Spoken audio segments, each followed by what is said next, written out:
Bom, existem várias maneiras de se começar uma história. Talvez você queira começar apresentando o protagonista que vai liderar a narrativa. Alguns preferem começar apresentando o mundo e um pouco do contexto da obra. Talvez você queira fazer algo um pouco mais sombrio, que deixe as pessoas curiosas para saber como as coisas chegaram em tal ponto. Bom, esse cara aí pensou que a melhor maneira de começar a história dele foi com uma lâmpada. Esse cara aí se chama Shigesato Itoi. Ele é o desenvolvedor e a mente por trás da série Mother, ou Earthbound. Você pode até não conhecer a série Mother ou nunca ter jogado, mas eu tenho certeza que no mínimo você conhece a trilha sonora desse jogo. Vai dizer que você nunca viu um meme com essa música aqui.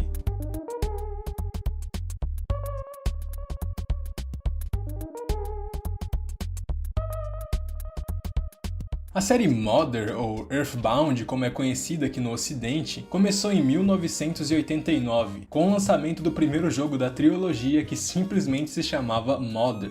O jogo era um RPG de turno no qual você controlava 3 protagonistas que estavam tentando salvar o mundo de uma ameaça alienígena. A estética do jogo era bem inovadora para a época, afinal o jogo não se passava em nenhum reino mágico ou distopia sombria. Quando nós jogamos RPGs, nós geralmente nos encontramos em mundos extremamente fantasiosos e às vezes distópicos que estão muito longe da nossa realidade. Porém a premissa de Mother, ou Earthbound Beginnings, era ser algo mais pé no chão e familiar. Ao invés de andar por calabouços vigiados por esqueletos ferozes ou aranhas gigantes, você ia andar por pequenas cidades no interior dos Estados Unidos. Isso acaba criando uma atmosfera mais familiar e até casual para o jogo, já que você conseguia reconhecer e se identificar com o mundo do jogo. O nome Mother vem do enredo do jogo, no qual os heróis lutam para proteger o planeta Terra de invasores. Daí que vem a expressão Mother Earth. Na verdade, o nome da série também é uma referência a uma música do John Lennon chamada Mother. O jogo tinha uma pegada bem cômica e engraçadinha, cheia de piadinhas e momentos engraçados. Um fato curioso é que o Itoi tentou apresentar essa ideia pro Miyamoto da Nintendo, e a ideia acabou sendo recusada, pois eles acharam que um projeto desse calibre dificilmente daria certo. Porém, depois de insistir muito, a Nintendo acabou dando uma equipe de desenvolvimento pro Itoi trabalhar no seu jogo.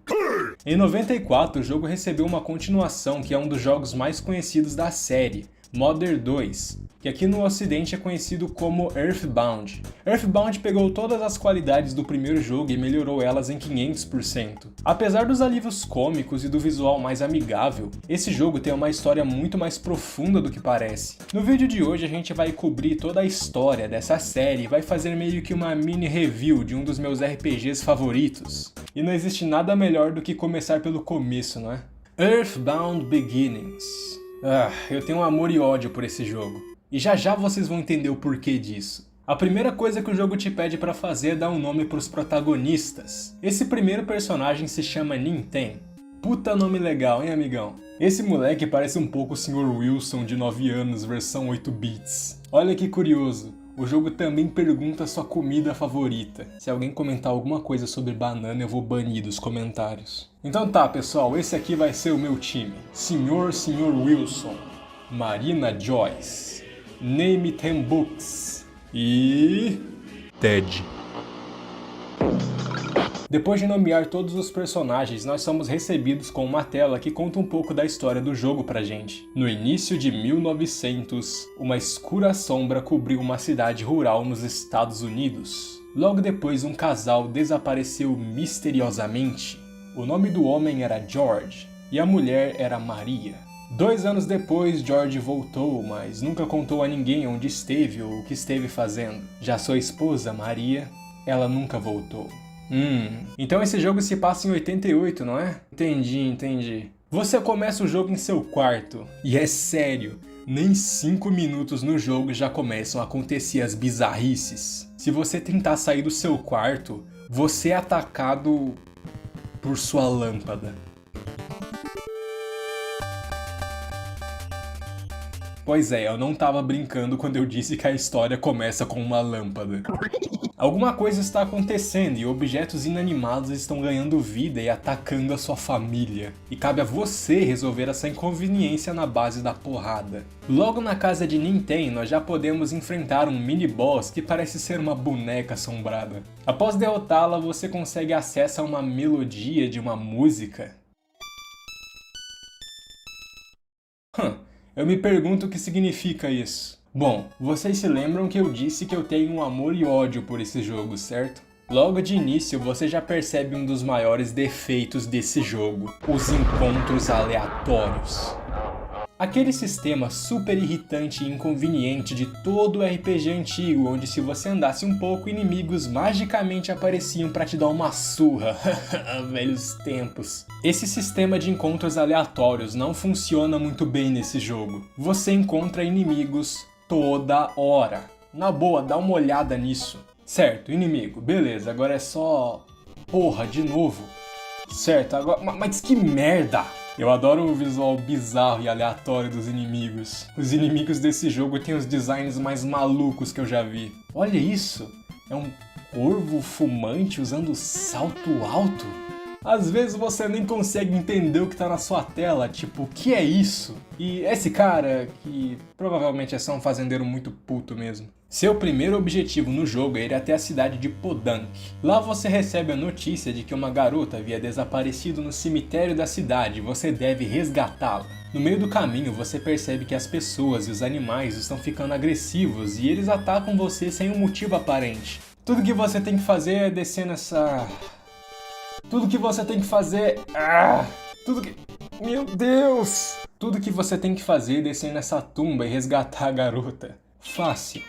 Beleza, agora é só levar ela pra casa e... Porra, velho! Você basicamente leva a garota perdida pro prefeito da cidade e ele te dá uma chave para o zoológico. E ele te conta que todos os animais enlouqueceram e é claro que é você quem tem que resolver o problema. Eu amo a minha vida. Antes de ir pro zoológico, você deve falar com um cara numa loja que vai te dar um canário. E você deve retornar esse passarinho pra mãe dele. Depois de uma longa caminhada e muitos encontros aleatórios, você consegue chegar na Vila dos Canários, que por sinal são bem grandinhos, você não acha? Depois de explorar um pouco, você consegue achar a mãe do canário, que fica tão feliz em ver o filhote dela de novo que resolve cantar uma música.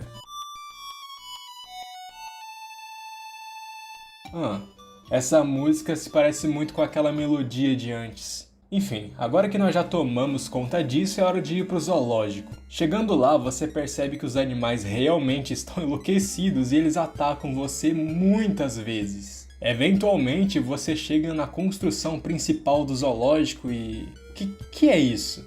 Parece uma pílula gigante. Interagir com essa pílula começa a primeira boss fight do jogo. Esse, meus amigos, é o Starman Jr. Na moral, olha esse design. Essa aí não é a pose de alguém que está com medo. Certo, eu acho que se eu me esforçar bastante eu posso derrotar ele e... Não, você não viu errado. O Starman Jr. me matou com apenas um tapa. E lá vamos nós de novo, né? Beleza. Dessa vez eu não vou perder. Derrotando o chefe, nós descobrimos que de fato ele era responsável por estar enlouquecendo os animais, e após ser derrotado, todos os animais voltam ao normal e o zoológico volta a ser seguro de novo. Depois de derrotar o chefe, um macaco vai aparecer no zoológico e se você interagir com ele, adivinha, ele vai cantar uma música. E assim nós encontramos mais uma melodia, parece que nós estamos coletando melodias para alguma música. Eu me pergunto o motivo disso. Depois de mais 544 encontros aleatórios, nós conseguimos entrar em uma caverna que fica perto do zoológico. Nessa caverna nós encontramos... isso aí, ó. Bom, eu não sei se eu mencionei isso ainda, mas o Nintendo tem poderes psíquicos, incluindo telepatia. E se você tentar usar telepatia nessa rocha estranha, você é teletransportado para uma terra mágica. Aqui é Magicant. O que foi? Você tá esperando alguma explicação do que é esse lugar? Então espera sentado, amigo, porque o jogo não explica ainda o que é esse lugar. Caminhando um pouco, você descobre que Magicant na verdade é uma cidade com casas, lojas e até um castelo. Dentro desse castelo, além de vários itens, você também pode encontrar uma rainha que parece ser responsável pelo lugar. Essa rainha se chama Mary. Falando com os cidadãos dela, é revelado que a rainha andava tendo uns pesadelos. Nesses pesadelos ela estava basicamente cantando uma canção para alguém e de repente ela acordava completamente assustada e não conseguia se lembrar da música que estava cantando. Ela te diz que ela não consegue se lembrar da música e ela diz que se ela conseguir cantar essa música mais uma vez, algo vai acontecer. Pois é. Aquelas melodias aleatórias que nós encontramos antes, na verdade são melodias que compõem essa música que a rainha está tentando se lembrar. Ela revela que essa música possui 8 melodias e pede para você procurar por todas as melodias para lembrá-la da canção. Bom, agora nós já encontramos 3 dessas 8 melodias, então bora procurar as outras 5, né? Aliás, isso não é relevante para a história, mas eu fiquei 30 minutos preso em Magicant sem saber como saía de Magicant. Após sair de Magicant, nós vamos parar em Marysville. E o nosso objetivo é... E o nosso objetivo é ir para a escola da cidade. Chegando lá, você descobre que algumas crianças estão provocando e fazendo bullying com alguém chamado Lloyd. Basicamente isso fez esse Lloyd se trancar no terraço para se esconder e nós temos que conseguir a chave. Certo, eu vou falar com o faxineiro da escola. Ele deve ter a chave, não é? Aí pessoal, sabe o que seria legal? Se esse faxineiro não ficasse 40 minutos reclamando da esposa dele. Depois do faxineiro ter uma crise existencial de 2º grau, ele finalmente destranca a porta e olha só que vista! Vocês estão vendo aquela montanha ali? A gente vai ter que ir lá depois, eu te adianto isso. E sim, eu percebi que tem alguém dentro da lata de lixo. Pois é. Esse nerd aí se chama Lloyd. Ele estava se escondendo no terraço e diz que ele vai ser seu amigo, mas apenas se você der explosivos pra ele. Quero explosivo, nhenhenhen. Toma seus explosivos, moleque. Depois de dar os explosivos para Lloyd, nós finalmente ganhamos nosso primeiro Party Member permanente.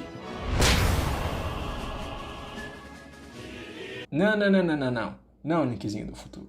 O Lloyd não vai ganhar intrusinha épica do Smash Brawl. A primeira coisa que esse desgraçado te pede pra fazer é ir a uma fábrica lançar um fudendo míssil. E na boa, dá uma olhada no mapa dessa fábrica. Puta que paralho. Eu quero foguete. Aliás, eu não sei se eu falei, mas você ganha o Lloyd nível 1. Parece que eu vou ter que dar uma farmada. Eu não estou brincando quando eu digo que esse jogo é difícil. Os encontros aleatórios são frequentes e o jogo não tem o menor problema em lançar 2, às vezes 4 inimigos poderosos no seu focinho. Personagens que estão mortos também não recebem experiência, então upar eles pode ser um pouco complicado. Nessa parte do jogo, Lloyd quer dar uma de Kim Jong-un e por isso ele deve ir até uma instalação gigantesca onde você vai encontrar um foguete que o Lloyd usa para destruir uma rocha que estava bloqueando seu caminho, permitindo que você entre nas estações de trem e permite que você dê fast travel para progredir no jogo. Seu próximo objetivo é ir até a cidade de Snowman, uma cidade gélida na neve que serve como um grande pico de dificuldade para esse jogo. No interior dessa cidade você vai encontrar uma casa com uma garota. Essa garota se chama Ana. Se você falar com ela e entregar a ela um item específico, ela vai se tornar um novo membro permanente da sua party. E diferente do Lloyd, que precisa ficar usando itens, a Ana pode usar ataques de PSI assim como Ninten, que são aqueles poderzinhos especiais que você usa às vezes. Aliás, adivinha? A Ana também vem nível 1. Eu amo esse jogo. A Ana conta pra gente que a mãe dela sumiu e parece que nós temos mais um problema pra resolver. Nesse ponto do jogo você começa a perceber o quão imprevisível ele é. Uma hora você está atravessando terras gélidas para conseguir um novo party member e de repente você está explorando uma mansão mal assombrada. Isso mesmo, nossa próxima parada é explorar uma mansão assombrada na cidade de Spokane. Spokane é uma cidade fantasma. Não dá pra encontrar uma alma viva aqui. Ah, não. De novo, não. Nosso objetivo é explorar essa mansão aqui. E se essa mansão não parece assustador o bastante pra você, na moral, dá uma olhada nesse mapa aqui, amigão. A diarreia nasal que eu tive que enfrentar pra conseguir me localizar dentro dessa mansão, você não tem ideia. Porém, todo esforço para chegar até aqui acaba sendo recompensado, pois dentro dessa mansão nós podemos encontrar um piano que toca pra gente mais uma melodia da canção que nós estamos procurando. Até agora nós encontramos 4 das 8 melodias. Meio caminho andado, meus amigos. Agora, se eu te perguntasse, o que nós temos que fazer agora? Se você pensou em ir até um deserto, procurar um cacto que canta só para dirigir um tanque de guerra depois, então você é um imbecil. Mas você acertou. Essa aqui é uma das partes mais difíceis do jogo. Sério, eu odeio esse deserto. Os inimigos daqui podem envenenar os seus heróis. E eles têm muita vida. E como os encontros aleatórios desse jogo são como tentar andar por um chão feito de serpentes, então você morre muito fácil aqui se não prestar atenção. A parte boa do deserto é que essa próxima melodia em particular não me deu muito trabalho. Tudo que você tem que fazer é explorar um pouco o deserto até você encontrar esse cactus que tem um rosto. E se você interagir com ele, ele vai cantar mais uma melodia. Até que não foi tão ruim. Você pode até voar de avião nessa parte. Maneiro. Falando com esse NPC aí que tá acampando no deserto, ele te empresta um tanque de guerra. Sim, um manolo aleatório que você viu no meio do deserto, viu um grupo de 3 crianças e pensou: pode pegar aí o meu fodendo tanque de guerra. Dirigir esse tanque até que é bem divertidinho, pois enquanto você está no tanque, você não recebe nenhum encontro aleatório. O que você tem que fazer é explorar as ruínas que nós vimos quando nós estávamos voando com o avião. Se você tentar entrar nas ruínas com o tanque de guerra, uma boss fight vai começar contra um robô gigante. É possível derrotar esse robô usando o tanque, porém o desgraçado acaba destruindo o tanque no processo. Depois de perder o nosso querido tanque de guerra, nós temos que voltar mais uma vez para Magicant. Se você jogou o jogo, deve se lembrar que Magicant tem um calabouço com um dragão. E a gente vai ter que matar o dragão. Na boa, se prepare, porque essa é uma das lutas mais difíceis do jogo. Estamos falando de um inimigo com 650 de vida e 180 de ataque. Ele dava hit kill em todos os meus personagens. É uma batalha extremamente difícil, mas se você der um pouco de sorte e for muito bonito como eu, você consegue derrotar o dragão. E derrotando o dragão, ele decide recompensar o jogador com mais uma melodia. É isso aí, a gente tá quase lá. Agora que nós conseguimos mais uma melodia, tá na hora de ir para a próxima cidade, Youngtown. Trocaralho do cadilho aqui é que todos os habitantes de Youngtown são crianças. Conversando com as crianças, você descobre que todos os adultos da cidade desapareceram, e esse NPC aqui até te diz que viu uma nave gigante abduzindo todos os adultos e levando eles para as montanhas. Aquela montanha que a gente viu lá no começo, você lembra? Isso é bem cruel, na verdade. Pois é, alienígenas estão invadindo o planeta Terra e abduzindo todo mundo. Eu acho que você já percebeu isso, né? Pelo fato de que metade dos inimigos do jogo são alienígenas. Tudo que acontece de estranho no jogo é culpa dessa invasão alienígena e aparentemente os adultos não ligam que a Terra está sendo invadida, então sobra para nossas 3 crianças favoritas salvarem o dia, não é mesmo? Aqui em Youngtown nós encontramos um bebê que possui poderes psíquicos assim como o Nenten e a Ana. Se você interagir com ele, ele nos ensina a teletransportar. Certo. Aqui vou eu, casa do Enaldinho. Só toma cuidado para não bater em nada quando você estiver se teletransportando, porque isso aqui acontece. Agora que nós já sabemos o que está acontecendo, nós podemos ir para a próxima cidade, a cidade de Eli. Porém, para chegar na cidade de Eli, nós temos que atravessar um pântano. E na boa, olha esse mapa. Por que, Toy?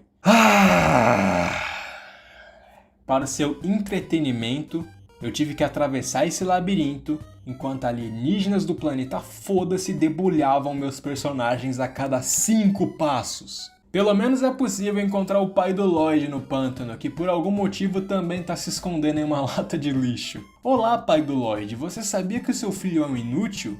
Sim, ele é um fracote, tchau. Foi mais ou menos isso a nossa conversa. Depois de 38 anos andando por esse pântano, eu finalmente consegui chegar na cidade de Eli. A cidade de Eli, na verdade, é a nossa última parada antes da região final do jogo. Chegando na cidade, você descobre que uma gangue está controlando a cidade. Na moral, olha o jeito que esses caras se vestem. Você merece a morte. Pois é, os gangsters não morrem quando você derrota eles, então você pode ficar farmando XP em cima deles o quanto você quiser. Eu espero que isso não me traga consequências. Sabe quem também está na cidade? Isso mesmo, aquele NPC que emprestou um tanque pra gente no deserto. Aparentemente ele tá putaço porque a gente meio que destruiu o tanque de guerra dele e ele quer reparações. Bom, Lloyd, finalmente chegou a hora de você ser útil. A gente vai ter que vender o seu rim pra pagar essa dívida e... Ah, não, esquece. Esse cara cobrou incríveis 200 mangos pelo tanque. 200 mangos. Tá me dizendo então que um boomerang é mais caro que um tanque de guerra? Enfim, eu não vou reclamar, né? Sei lá, vai ver que é Black Friday ou alguma coisa aí. Enfim, nosso objetivo aqui é entrar nesse clube aí. Depois de comprar um ticket, que por sinal é mais caro do que o tanque, nós podemos entrar. E um fato curioso é que se você falar com essa mulher aqui, ela te oferece uma cerveja. E se você aceitar, um policial entra na sala e prende você, e não a mulher que te ofereceu a bebida. O que você tem que fazer é falar com esse cara aqui. Ele vai te perguntar se você quer cantar. Mas é claro que eu quero. Preparem-se para ouvir um banger. Se entrar no meu caminho, eu vou te matar. Mas a amizade tem que prevalecerá. Essa parte até que é bem divertidinha, na verdade. Os protagonistas começam a cantar uma musiquinha e até que é bem legal e... Foi uma linda música. E aí, eram vocês que estavam mexendo com meus colegas? Não? Ha! Eu sei que foi você. Oh, não.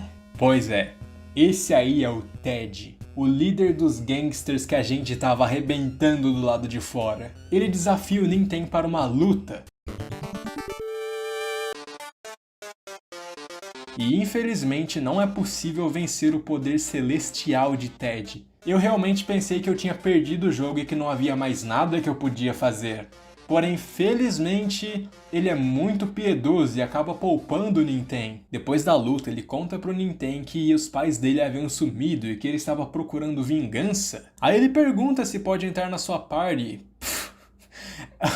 Até parece que eu vou recusar um deus na minha party, né? O Ted vira um novo membro permanente da sua party e a primeira coisa que ele faz é expulsar o Lloyd. Vocês entendem agora porque eu adoro esse homem? Eu adoro a musiquinha feliz que toca quando o Ted apaga o Lloyd da existência.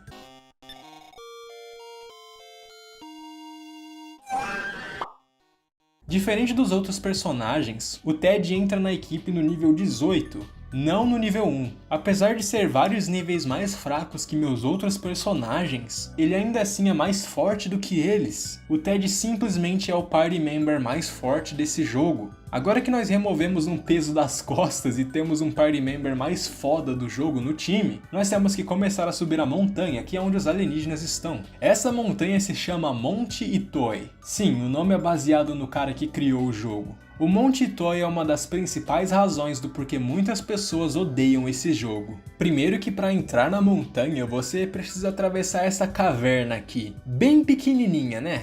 Eu nem vou me perder. Um labirinto desse tamanho por si só já é um problema, porém nós não podemos nos esquecer que o sistema de encontros aleatórios desse jogo é como tentar caminhar por um chão feito de serpentes. De novo essa piada.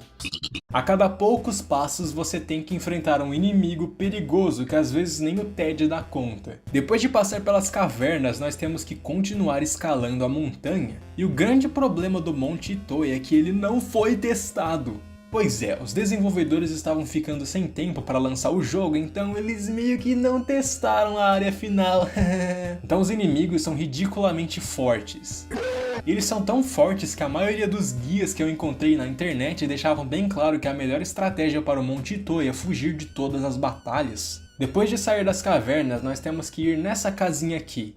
Um senhor que mora nas montanhas deixa a gente descansar na casa dele e nós até temos um momento onde Ninten e a Ana ficam sozinhos e decidem dançar, por que não? Os alienígenas invadindo a Terra podem esperar, não é mesmo? Infelizmente esse momento não dura muito porque um daqueles robôs gigantes acaba invadindo o lugar e começa a atacar os heróis. Dessa vez a gente não tem um tanque para se defender. Eu só consigo dar 1 de dano por ataque e ele dá hit kill em todos os meus personagens. Parece que não tem muito o que fazer. Eu acho que eu vou só aceitar o meu destino.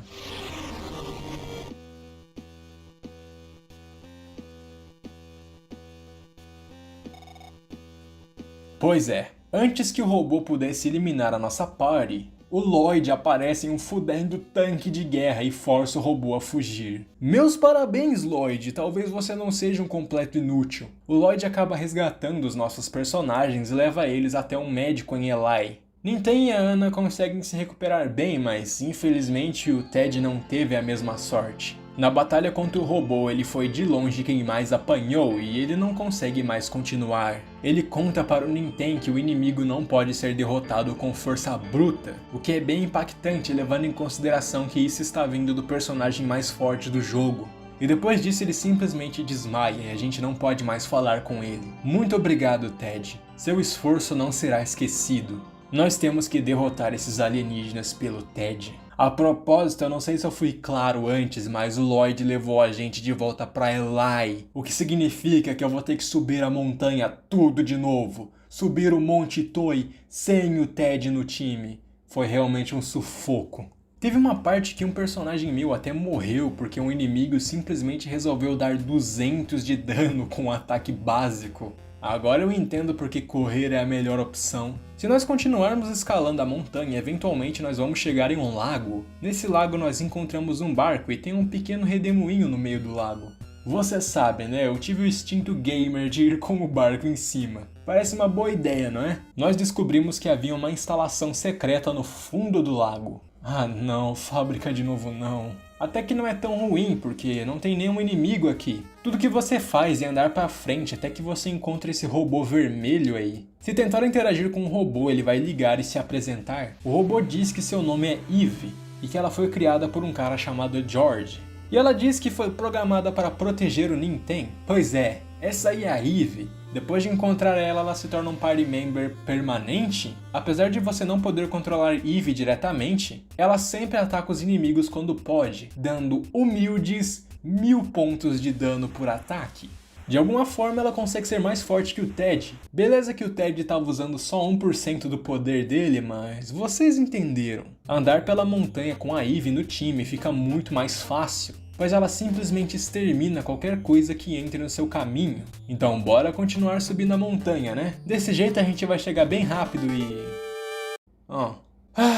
já é a terceira vez que nós somos atacados por um robô gigante nesse jogo. E esse aí é de longe o mais forte de todos. Nem mesmo a Eve consegue causar dano nesse robô. E para vencer a batalha, a Eve é forçada a se sacrificar para derrotar o robô. Ah não. Por que esse jogo me dá personagens super fortes e legais e deixa eu brincar com eles por 15 minutos só para tirar eles de mim depois?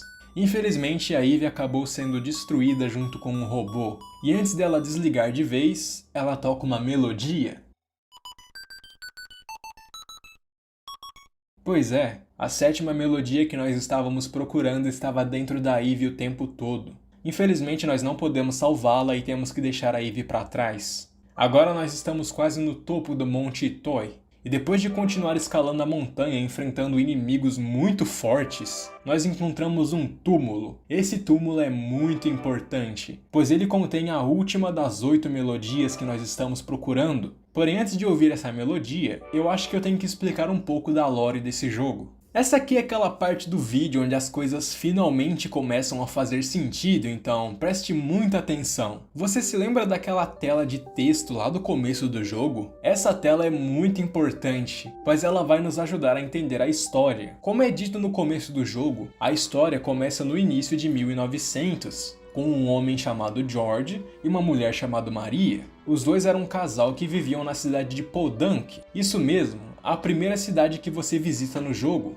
Eles viveram uma vida normal até o ano de 1906. Nesse ano, pessoas da cidade de Poldank começaram a desaparecer e reaparecer sem se lembrar do que tinha acontecido ou onde estiveram. O nosso amiguinho George decide começar a investigar o que estava acontecendo, mas um dia ele e sua esposa simplesmente desapareceram. E o que aconteceu eu acho que você já imagina. Eles foram abduzidos por um império alienígena que estava estudando a Terra. Porém, diferente das outras pessoas, Maria e George não foram mandados de volta para a Terra. Eles foram forçados a ficar na nave com os alienígenas. A razão para isso é o seguinte: vamos dizer que os alienígenas desse império não entendem sentimentos e não conseguem compreender os conceitos do amor. E recentemente uma criança havia nascido nesse império e essa criança estava destinada a se tornar o líder desse império no futuro. Aí eles pensaram, vamos abduzir alguns humanos e forçar eles a cuidar dessa criança para ver o que acontece. E foi exatamente isso que eles fizeram. Abduziram George e Maria para cuidar do pequeno imperador.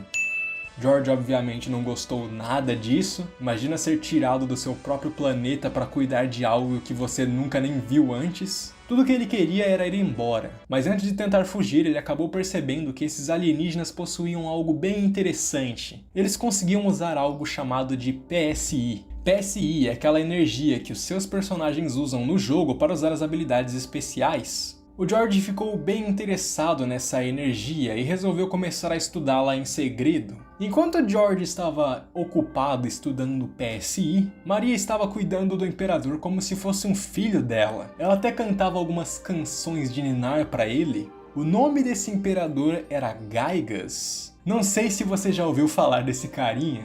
Eles ficaram nessa nave cuidando do Gygas por uns 2 anos, até que o George havia conseguido muitas informações sobre o PSI e resolveu simplesmente ir embora. O cara vazou, mano. Deixou a esposa dele com os alienígenas. Se você está se perguntando como que uma pessoa comum conseguiu fugir de uma nave cheia de alienígenas, ele provavelmente usou o teletransporte que nós podemos usar no jogo, afinal ele estava estudando PSI. George consegue voltar para a Terra e o fato que ele abandonou o filho alienígena dele e o fato que ele roubou informações que eram bem valiosas para os aliens deixaram o Império muito puto. George sabia que os alienígenas iriam querer vingança pelo que ele havia feito, então ele decide se isolar no Monte Toy, onde ele constrói um laboratório que é exatamente aquele que você vê no jogo. George também teve uma visão de que no futuro Gygas iria voltar para a Terra procurando vingança e o seu bisneto iria lutar contra os alienígenas para proteger a Terra. Por isso ele resolveu construir um robô chamado Eve. Ele programou esse robô para proteger o seu bisneto, que em cerca de 80 anos iria escalar o Monte Toy.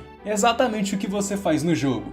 Tá, mas e a Maria? Ela foi deixada para trás com os alienígenas, onde ela continuou cuidando do Gygas como se fosse um filho dela, até que eventualmente ela morreu por causas naturais. Porém, quando ela morreu, a alma dela e a sua consciência se manifestaram em uma terra mágica conhecida como Magicant. A razão para isso é desconhecida. Provavelmente tem algo a ver com o fato de que ela estava cercada por alienígenas com essências e energias mágicas super poderosas. Ela basicamente apareceu nesse reino mágico como a Rainha Mary que você vê no jogo. Ela havia perdido toda a sua memória e não conseguia nem se lembrar da canção que ela costumava cantar para o seu filho, e ela simplesmente ficou vivendo nesse reino tendo pesadelos todas as noites. É aí que o Ninten entra na história. 80 anos depois de todos esses acontecimentos, o Ninten começa sua aventura para proteger a Terra. Todas essas melodias que você encontra pelo jogo fazem parte da canção que Maria costumava cantar para Gygas quando ele era uma criança. Seu objetivo sempre foi relembrar Maria dessa canção, e com isso nós voltamos para o túmulo. Esse é o túmulo de George, o cara que começou toda essa confusão. Se você interagir com o túmulo, Ninten vai receber uma mensagem de seu bisavô George, onde ele diz que sempre soube que Ninten chegaria até o Monte Toy. E ele conta para Ninten sobre as melodias e então diz que ele tem uma última melodia para Ninten. Pois é, depois de horas jogando, nós finalmente conseguimos encontrar todas as 8 melodias. Então bora dar uma olhada nessa canção.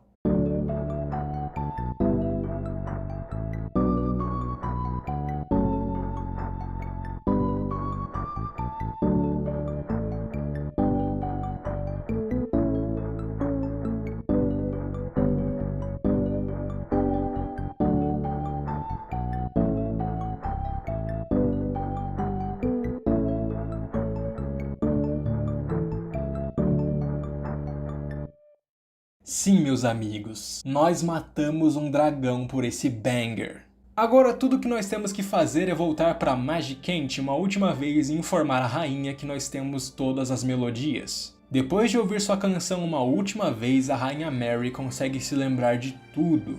Ela se lembra de George, se lembra de Gaigas, e ela conta para o Ninten que Gaigas não pode ser derrotado com força, e que as 8 melodias eram a chave para derrotá-lo. Enquanto ela conversa e se despede de Ninten, Magicant começa a escurecer, até que Magicant e todos os seus habitantes desaparecem. Afinal, Rainha Mary tinha conseguido concluir seu objetivo e seus serviços já não eram mais necessários. Agora nós estamos prontos para a batalha final. Nós temos que enfrentar Gaigas. Subindo no topo do Monte Toy, nós vamos encontrar uma sala onde estavam todas as pessoas que foram abduzidas. Para salvar eles, a gente vai ter que dar um jeito nos alienígenas primeiro.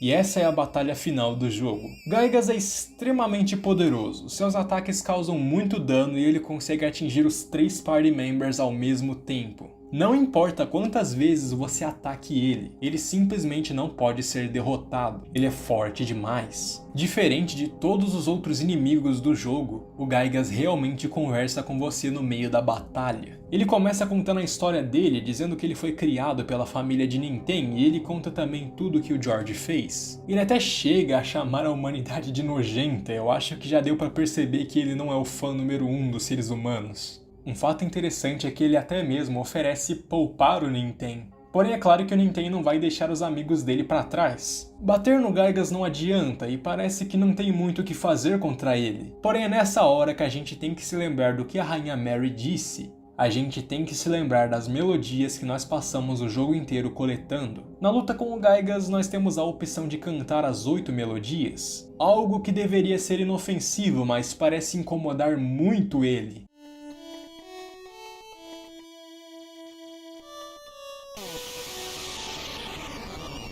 A única forma de derrotar Gaigas é cantando as 8 melodias que nós coletamos durante o jogo. Mas por que Gaigas está fazendo tudo isso? Por que as 8 melodias machucam tanto ele?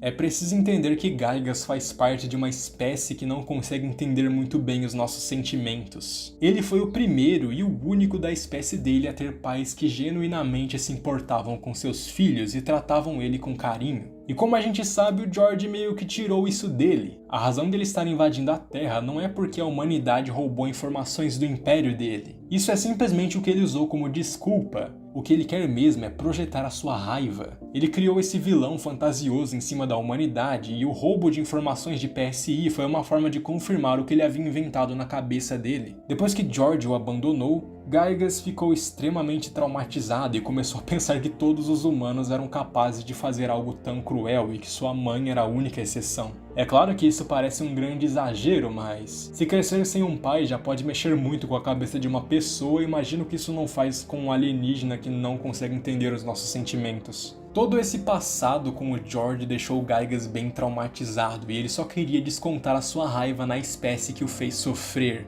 E para isso ele precisava confirmar que a humanidade era realmente maligna. É por isso que ele usa as informações roubadas como desculpa para sua invasão, porque ele estava procurando um pretexto para punir a espécie que o abandonou no passado. E a razão das 8 melodias machucarem tanto ele é porque as 8 melodias representam uma canção que a Maria costumava cantar para Gaigas quando ele era uma criança. Isso é algo que lembra ele da única pessoa boa que ele já conheceu. E quando Ninten e seus amigos começam a cantar uma canção da infância de Gaigas, ele meio que recebe uma confirmação que talvez a humanidade não seja tão ruim quanto ele pensava. E assim ele começa a perceber o quão injusto ele estava sendo. Ele percebe que esse vilão que ele projetou em cima da humanidade era completamente fantasioso e só servia como uma desculpa para punir pessoas inocentes que não tinham culpa do que George havia feito com ele. Porém, nós não podemos nos esquecer que ele ainda assim é um imperador e ele não consegue entender por que ele se sente tão culpado pelo que ele fez. Por isso, após ouvir as 8 melodias uma última vez, ele decide fugir do planeta Terra, prometendo vingança para Ninten e dizendo que ele ia voltar no futuro.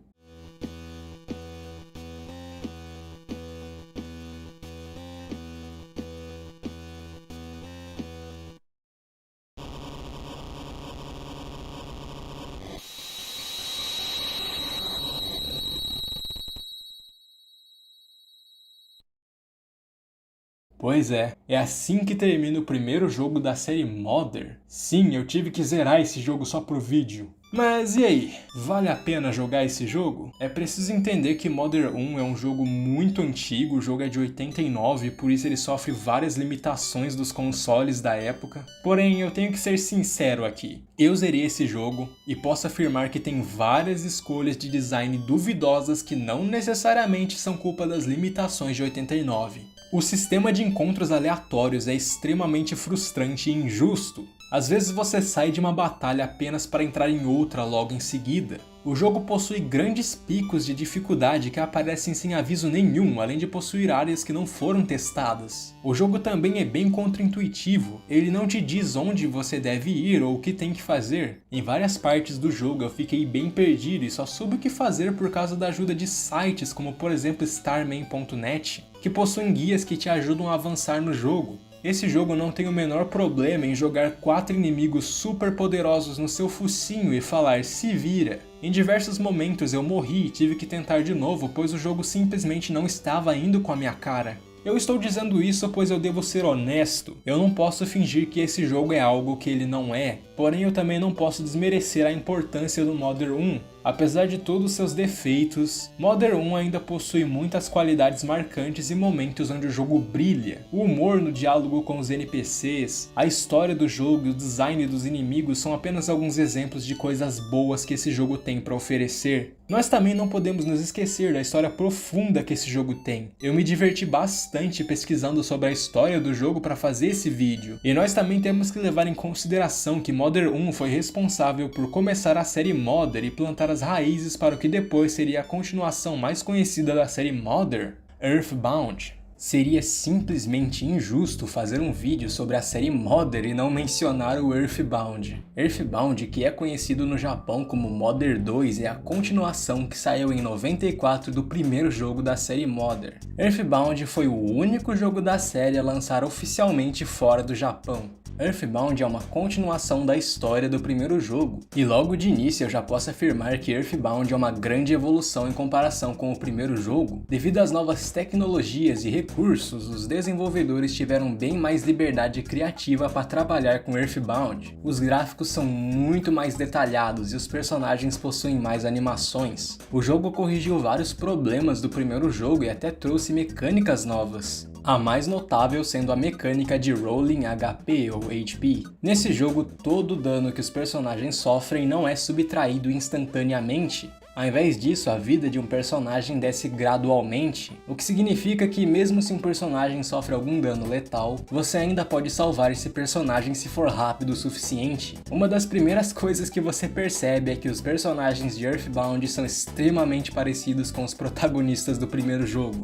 o que levou muitas pessoas a acreditar que Earthbound é um remake de Modder 1. Porém, na verdade não é não. Esses personagens são pessoas completamente diferentes e não tem nenhuma relação com Ninten e seus amigos do primeiro jogo. O único personagem do primeiro jogo que realmente aparece no Earthbound é o vilão, mas já já a gente vai falar disso. Esse jogo conta a história de Ness, que assim como Ninten é um garoto com poderes psíquicos que embarca em uma aventura para salvar a Terra de uma ameaça. Não me entenda errado aqui, Earthbound ainda é um jogo muito difícil, porém ele é bem mais tolerável do que o primeiro jogo, e ele é muito mais longo também, né? Tem uma long play desse jogo no YouTube com 35 horas. Eu não vou ficar gravando gameplay de fundo pro jogo inteiro nem fudendo. Assim como no primeiro jogo, a primeira coisa que você deve fazer é dar nome para os personagens. Depois disso, o jogo te pede a sua comida favorita e a sua coisa favorita. Eu tentei colocar Starman, mas como não cabe, vai só Star mesmo. O jogo começa em uma cidade chamada Onett. Nós somos apresentados ao nosso protagonista, Ness, que estava dormindo em sua casa quando ele ouve um barulho estranho do lado de fora. Nossa primeira missão é investigar esse barulho. A propósito, a mãe de Ness não tem o menor problema em deixar o filho dela sair de casa no meio da noite para investigar um som estranho que ele ouviu do lado de fora. Saindo de casa e falando com alguns NPCs, nós descobrimos que um meteorito havia caído em Onett e os policiais estavam investigando. É óbvio que os policiais não deixam o Ness chegar perto do meteorito, então nós temos que voltar para casa, né? Fazer o quê? Porém, no meio da noite, nós somos acordados com alguém batendo na porta e quando a gente abre... Bom, esse gordinho aí se chama Porky, ou Poké. Ele é o vizinho folgado do Ness, que também tinha saído para investigar o meteoro. Esse personagem vai ser bem importante, então lembre-se dele. O Poké vem pedir sua ajuda, pois o irmão dele desapareceu e ele não tá conseguindo encontrá-lo, e sobrou pra gente como sempre, né? O Ness é um bom samaritano, então, né, bora lá encontrar essa criança. Nós temos que sair mais uma vez de casa e dessa vez inimigos estão aparecendo do lado de fora. O sistema de combate de Earthbound é bem diferente, já que os inimigos são visíveis no mapa e se você encostar neles, uma batalha começa. Sem mais encontros aleatórios? Caramba, velho! Dessa vez os policiais não estão mais aqui, o que significa que a gente pode subir até onde estava o meteoro. Chegando lá, nós realmente conseguimos encontrar o irmão de Porky, que estava dormindo perto do meteoro. Belo lugar para tirar uma soneca, viu, amigão? Sons de meteoro para dormir, ASMR. Que bom que te encontramos, agora é hora de ir para casa.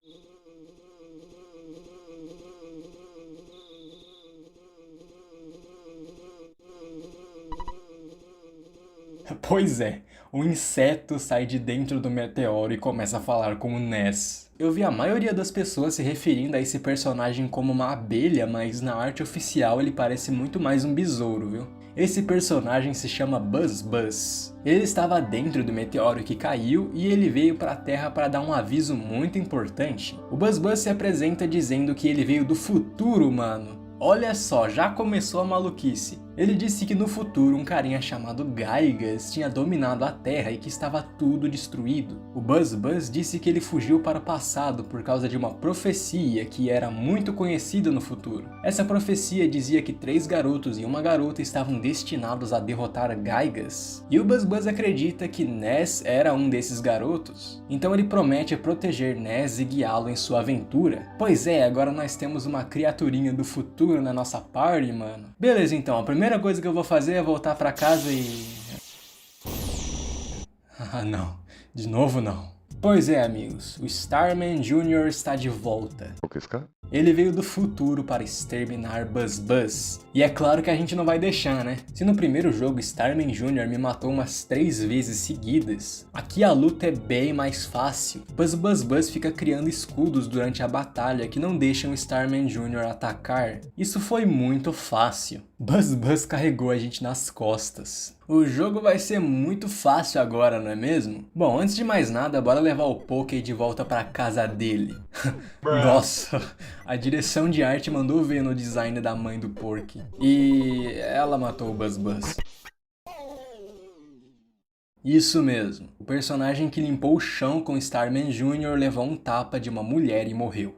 Porra, Buzz Buzz. Porém, antes de morrer, o Buzz Buzz tem uma última mensagem para o Ness. Ele explica para o Ness que ele não pode mais continuar e ele nos entrega um item chamado Soundstone. Ele nos diz que nós temos que encontrar 8 melodias que foram espalhadas pelo mundo para conseguir derrotar Gaigas. Ele diz que essas melodias estavam em lugares conhecidos como santuários e que o Ness deveria visitar esses santuários para completar sua missão.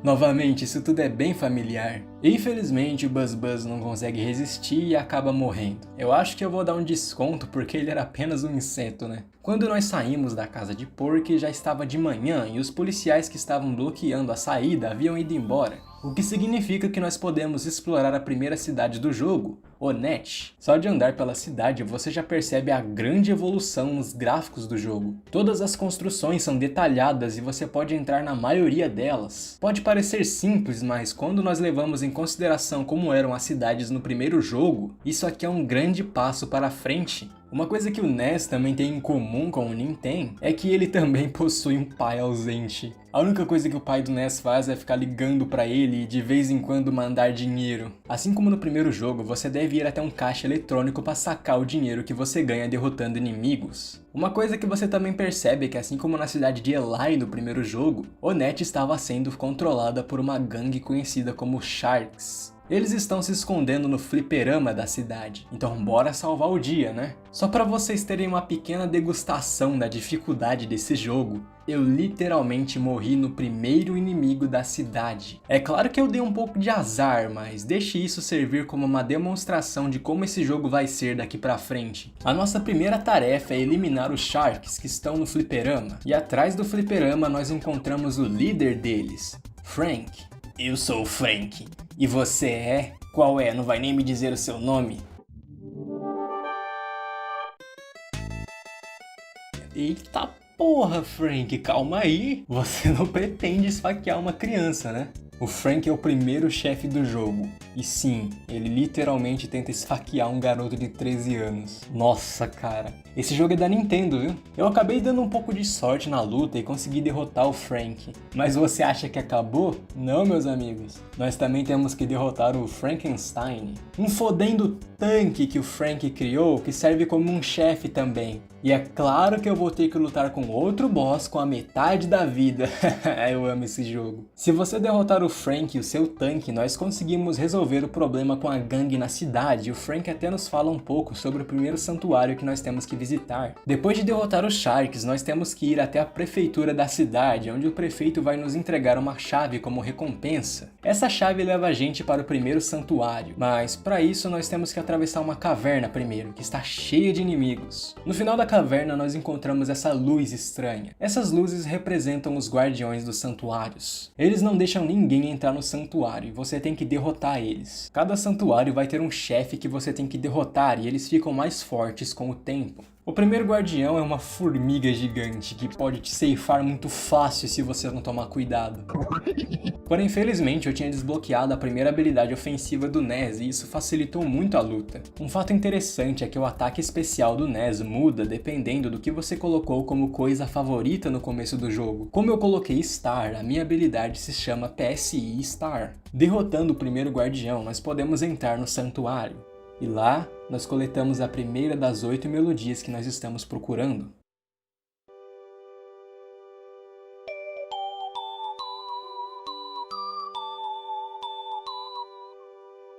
Certo, já é um bom começo. Enquanto eu tentava sair da caverna, um policial veio me dar uma bronca porque tinha uma placa enorme ali escrito "Não entre perto da caverna". O policial fala pro Ness ir até a delegacia. Eu me pergunto o que eles querem. Chegando na delegacia, o delegado pede pra você acompanhar ele até uma sala com vários policiais e de repente eles atacam o Ness. Isso mesmo, um grupo de policiais crescidos estão atacando Ness, que é uma criança de 13 anos. Essa parte do jogo é um grande dedo do meio pra você que tá jogando. Os policiais são os inimigos mais fortes que eu já enfrentei até aqui, e de repente o jogo joga 5 deles no meu focinho. Você derrota todos os policiais e fica pensando que acabou, mas não, é claro que você tem que lutar com o delegado também. O delegado é tão forte que ele literalmente me matou na luta e eu só consegui sobreviver porque eu fui rápido e me curei antes que minha vida chegasse a 0. Apesar de difícil, essa luta não é impossível. Depois de derrotar os policiais e o delegado, eles percebem que o Ness não é qualquer garoto e ele está pronto para sair da cidade. O caminho para a próxima cidade, que antes estava sendo bloqueado pela polícia, agora está aberto, o que significa que é hora de ir para a próxima cidade. A próxima cidade do jogo é Tucson. Tucson?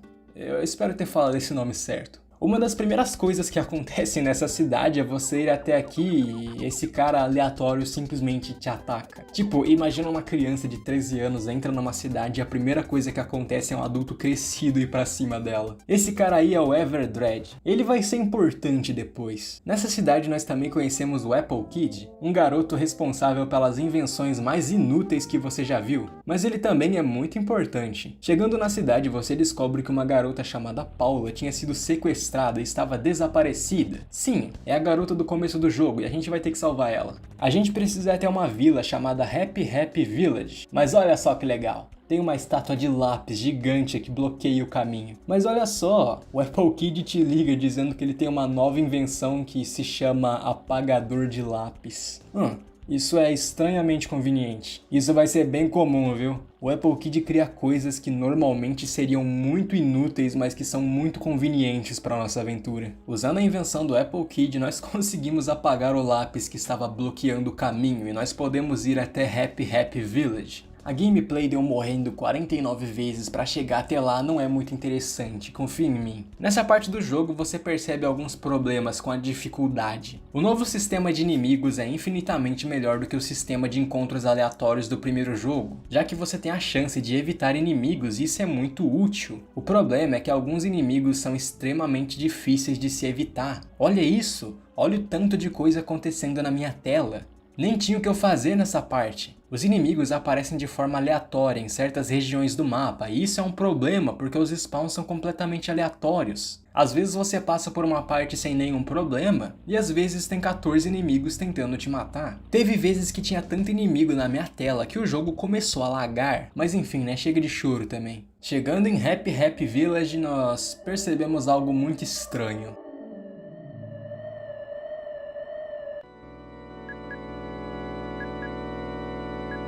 A música de fundo é bizarra e existem cultistas na cidade que atacam o Ness sem nenhum motivo. Pois é, existe um culto em Happy Happy sobre a cor azul. Os inimigos dessa cidade são lunáticos que adoram a cor azul. Eles pintaram todas as casas e árvores da cidade de azul. Eles até pintaram os animais. E agora os cultistas ficam andando por aí atacando todo mundo que é de fora. Na verdade, os cultistas foram responsáveis por capturar Paula. E ela certamente está por aqui. Atravessando uma caverna no norte de Happy Happy é possível encontrar uma cabana onde nós encontramos Paula. Ela foi aprisionada nessa cabana pelos cultistas e precisa da sua ajuda para sair. It's you, the boy I've dreamt about. Aren't you a little fat to save the universe? Hey, but fuck you. Ela te diz que você deve derrotar um cara chamado Carpenter. Carpenter é o líder dos cultistas e ele está com a chave que pode libertar Paula de sua prisão. Ela também te entrega um item chamado Franklin Badge, um item que pode refletir ataques elétricos como o PSI Thunder. Depois de falar com Paula, nós temos que voltar até a vila e... Pois é, o Porky, o nosso vizinho lá do começo do jogo, faz parte do culto de Happy Happy. Ele está ajudando os cultistas a manter Paula presa e ele avisou os cultistas onde o Ness estava. E agora eles vieram pra cima com tudo. Porra, Porky. É claro que os lacaios dele não podem me parar, né? Logo logo você vai ter o que merece, Porky. Mas antes eu preciso derrotar o Carpenter. O Carpenter está escondido na igreja da vila. Entrando lá, nós encontramos uma sala enorme com vários cultistas que bloqueiam seu caminho. O meu jogo estava rodando a 12 frames por minuto nessa parte. Eu espero que você esteja gostando da gameplay de fundo, viu? Chegando no final da igreja, nós encontramos Carpenter acompanhado de uma estátua de ouro estranha. Ele pergunta se o Ness quer entrar pro culto e a minha resposta você já sabe, né? É aí que a gente descobre que o Carpenter também tem poderes psíquicos e ele tenta acertar Ness com um ataque de trovão. Porém o ataque não funciona e é refletido pela Franklin Badge, começando assim uma luta contra o chefe. A luta com ele é bem tranquila, pois todos os ataques mágicos do Carpenter são elétricos e como nós estamos com a Franklin Badge, ele não pode nos atingir. Depois de dar uma surra no Carpenter, ele pede desculpas e ele conta que aquela estátua estranha atrás dele se chama Many Many e que a estátua estava controlando ele e o forçando a fazer maldades. Voltando para a igreja, nós descobrimos que todos os cultistas foram embora, o que indica que o Carpenter estava falando a verdade e que a estátua realmente estava enlouquecendo as pessoas. Enfim, salvamos o dia mais uma vez. O Carpenter também nos deu a chave que nós precisamos para salvar Paula. E é exatamente isso que nós vamos fazer. Saindo da igreja, adivinha só quem aparece? É o Poki. Que pesadelo terrível, que bom que eu acordei. Ei, Ness, vamos voltar a ser amigos, ok?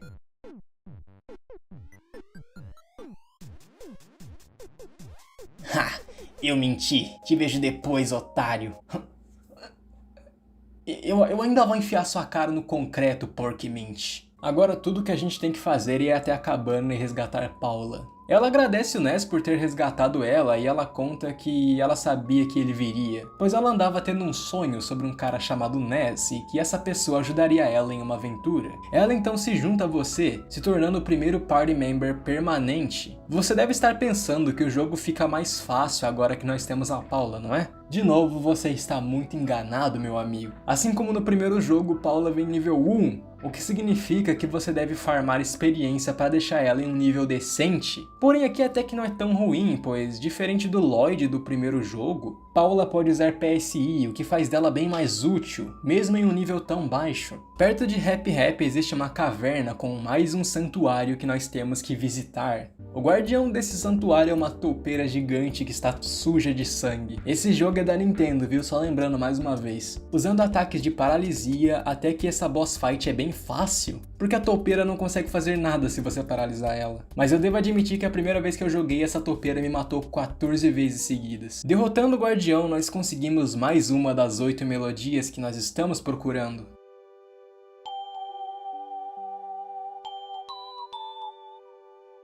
Caso você ainda não tenha percebido, as melodias do Earthbound não são as mesmas do Mother 1. Nós conseguimos salvar mais uma cidade e com a Paula no time, agora é hora de voltar para Twoson. Eu ainda não sei falar o nome dessa cidade. O Everdred, aquele cara que te ataca quando você entra na cidade, disse que iria dar uma coisa para o Ness caso ele resgatasse a garota que foi sequestrada. E então tá, né? Eu me pergunto o que o Everdred vai me dar.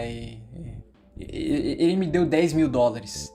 Esse cara simplesmente deu 10 mil dólares na mão de 2 crianças. E ele diz que você nem pode recusar. Eu tenho certeza absoluta que esse dinheiro foi obtido de maneira honesta e o Everdred não estava vendendo drogas ilícitas para os alienígenas. Infelizmente, a gente não pode usar esse dinheiro todo. Porém, na cidade de Twoson existe um teatro onde você encontra esses carinhas aqui. Esses caras são cantores que fazem parte de uma banda chamada Runaway Five. Se você conseguir resgatar a Paula, eles te dão ingresso para assistir o show deles. Falando com eles dentro do teatro, você descobre que eles estão muito endividados, estão praticamente presos na cidade, pois eles estão sem dinheiro. Depois disso, eles começam a se apresentar no show deles.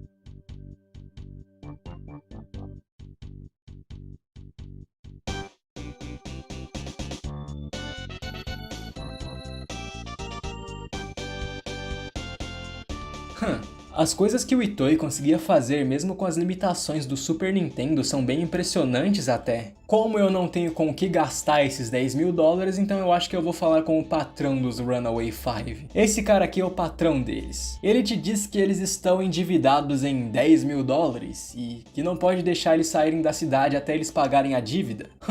Que conveniente, não é? A gente entrega todo o dinheiro pra ele e ele diz que os Runaway Five agora estão livres e não precisam mais trabalhar pra ele. Enquanto isso, a banda entra na sala pra agradecer e se despedir. Eles estão tão agradecidos que até oferecem uma carona pra próxima cidade. Depois de entrar na van dos Runaway Five e quase atropelar um cachorro, nós vamos pra próxima cidade, que se chama Tridge. O nomezinho difícil, viu? Chegando em Tridge, nós percebemos que ela é uma cidade muito escura e sombria e também descobrimos que Tridge é uma cidade mal assombrada que estava sendo atacada por zumbis e fantasmas. Ah não, cara, isso de novo não. Olha só que legal. Zumbis estão bloqueando o caminho pro próximo objetivo. Então deixa eu dar uma olhada no hotel e... O que é isso, Nintendo? Bom, eu acho que eu tenho que seguir essa mulher, né? Droga. Eu sinto como se esse jogo estivesse tentando me ensinar alguma lição agora. Nós estamos presos e não temos o que fazer. Até que Paula decide usar a telepatia dela para se comunicar com o nosso terceiro party member, no outro lado do planeta. No norte existe um país chamado Winters, e o nosso terceiro party member estava lá. Esse party member se chama Jeff. Eu espero que ele não seja inútil igual o Lloyd do primeiro jogo, viu? Olha só que legal. O Jeff também começa o jogo nível 1, assim como o Lloyd do primeiro jogo. E ele não pode usar PSI. Só que isso acaba não sendo tão ruim, pois os inimigos dessa parte do jogo são bem fraquinhos para dar uma facilitada. Não é igual ao primeiro jogo, que jogava 4 lobos pra cima de 2 crianças. Jeff mora em uma mansão no meio da neve e a gimmick dele é que ele não pode usar PSI. Ao invés disso, ele deve usar itens nas batalhas. Ele recebe uma mensagem de Paula, pedindo para que ele vá até o sul salvar os seus amigos. E é exatamente isso que Jeff decide fazer. A primeira coisa que nós temos que fazer é atravessar as terras gélidas de Winters. Durante toda a gravação eu fiquei tendo PTSD de Snowman do Mother 1. Ai, sai da minha cabeça, velho. Felizmente, os inimigos de Winter são bem fracos e é bem tranquilo para os níveis do Jeff. O primeiro lugar que a gente tem que ir é esse acampamento com vários caras que estão procurando um monstro chamado Tessie. Aliás, isso não é necessariamente importante, mas a música que toca em Winter se chama Winter's White. E o monstro que nós estamos procurando se chama Tessie, Tire suas próprias conclusões.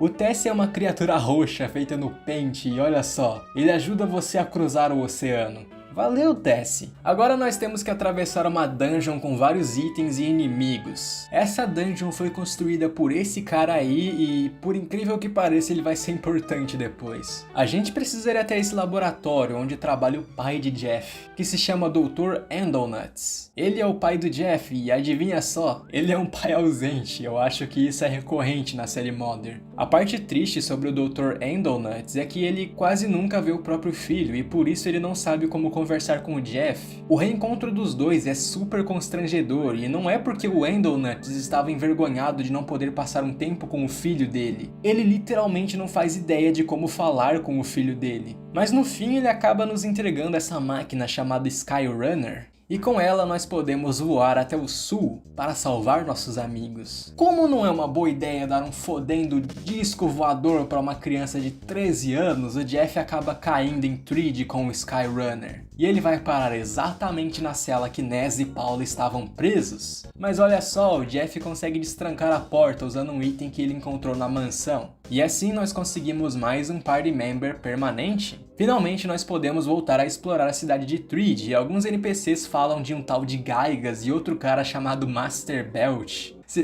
Se você não tá ligado, esse nome literalmente significa mestre arroto. Se você prestou atenção, deve se lembrar que zumbis estão bloqueando o nosso caminho. E é nessa hora que o Apple Kid aparece de novo para salvar o dia. Ele te liga dizendo que tem mais uma invenção, e que essa invenção era uma armadilha para zumbis. Que conveniente! Eu adoro o fato de que o Apple Kid cria as coisas mais inúteis, mas que são muito convenientes pra gente. Usando a invenção do Apple Kid, agora nós conseguimos prender todos os zumbis no cerco da cidade. O que significa que agora o caminho está livre e nós podemos avançar para a próxima parte. Eventualmente nós chegamos nessa vila esquisita com... isso aí, ó. Esses carinhas são literalmente chamados de Senhor Saturno. Ninguém faz ideia do que eles são, mas eu acho que eles são alienígenas, sei lá. Porém, não se preocupe, o Senhor Saturno é literalmente a encarnação de toda a bondade que existe. Todos da espécie dele são extremamente inocentes e gentis. Eles deixam você passar uma noite na vila deles de graça, o que permite que você se cure e descanse todos os seus personagens. E eles também te vendem alguns itens muito bons por preços bem baratos até. Eles também contam pra gente que esse tal de Master Belch estava sequestrando o Sr. Saturno e forçando eles a trabalhar em uma fábrica. E adivinha, essa fábrica está atrás da cachoeira? O Sr. Saturno diz que a senha para entrar na fábrica é esperar 3 minutos. E eu não tô zoando. Para entrar na fábrica você deve ficar parado por 3 minutos. Eu entendo que isso era para ser uma piada, mas não dava para ter feito a mesma piada com, sei lá, 15 segundos? Entrando na fábrica, nós realmente encontramos o Sr. Saturno trabalhando ali e vários seres gosmentos que parecem estar protegendo a fábrica. Depois de atravessar essa fábrica, que me lembra um pouco daquele inferno do primeiro jogo, nós encontramos Master Belch. Que design lindo, não é? Essa porra é literalmente uma pilha de vômito. Puta que pariu, Itoy, qual que é o seu problema, cara? Se você tenta falar com o Belch, ele te diz sobre uma profecia, que é exatamente a profecia que o BuzzBuzz te explicou lá no começo do jogo. Belch diz que ele serve um cara chamado Gaigas e que ele não deixaria você chegar até ele, começando assim uma boss fight, que é bem fácil se você souber o que tem que fazer. Você só precisa usar um item que você encontrou em Threed e assim o Master Belch não consegue te atacar de volta. E derrotando ele, nós desativamos a fábrica e libertamos todos que estavam trabalhando ali. Aliás, qual é o plural dessa porra? Senhores Saturnos? Agora, como de costume, nós temos que ir até o santuário de Threed. Após desativar a fábrica, você pode ir até o santuário, onde você vai encontrar um guardião que é o Trillionage Sprout. A luta com ele é bem tranquila e, sinceramente, eu apanhei mais tentando chegar nele do que com a luta com ele em si. Derrotando o guardião, nós conseguimos mais uma melodia.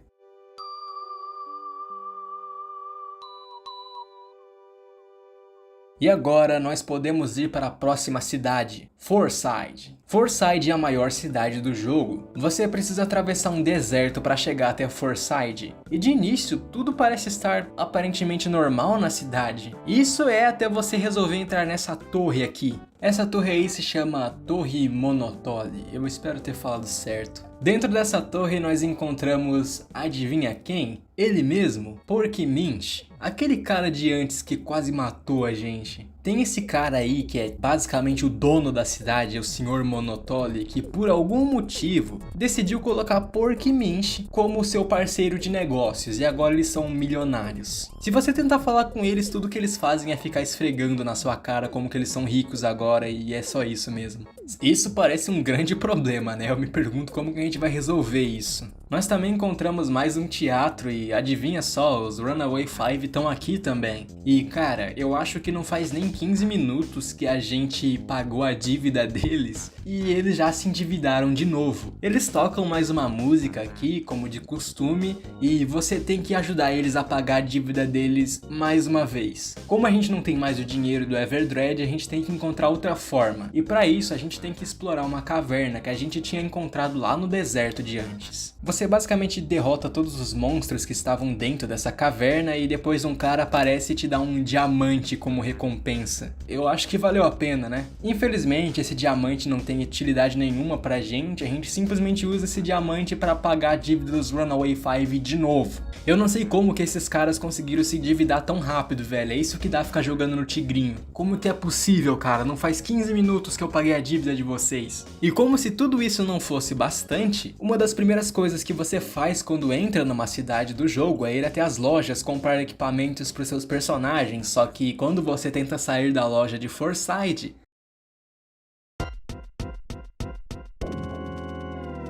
um alienígena aparece e simplesmente sequestra a Paula. E agora você é obrigado a continuar apenas com o Ness e o Jeff. A parte boa é que o Jeff, ele meio que é muito forte. Se o Lloyd do primeiro jogo era um inútil, o Jeff é um dos melhores personagens do segundo jogo. Ele consegue usar alguns foguetes que não são tão difíceis de conseguir e dão até 500 de dano. É bem fácil de derrotar os inimigos com ele no time. Basicamente o shopping ficou cheio desses inimigos aí que são instrumentos musicais e no final você encontra o alienígena que sequestrou a Paula. Porém, ele não está com a Paula ali no momento. Você derrota ele e não consegue resgatar ela ainda. Derrotando esse alienígena, ele revela que Paula está presa na Torre Monotoli, aquela torre gigante onde está o Porky. Porém, não adianta tentar entrar lá, porque toda vez que você tenta, os seguranças te botam pra fora, então a gente vai ter que dar um jeito. Bom, Fourside tem essa cafeteria aí, e nela a gente encontra o Everdred, e ele tá tipo caído no chão. O que aconteceu com ele? Se você tentar falar com o Everdred, ele te diz pra checar atrás do balcão da cafeteria. Bom, eu acho que esse cara andou bebendo café demais, se é que você me entende, né? Mas tudo bem, né? Eu não tenho nada melhor pra fazer, então bora testar. Bom, eu tenho um pequeno quiz aqui pra vocês. O que vocês acham que vai acontecer quando eu tentar checar atrás do balcão da cafeteria? Opção A,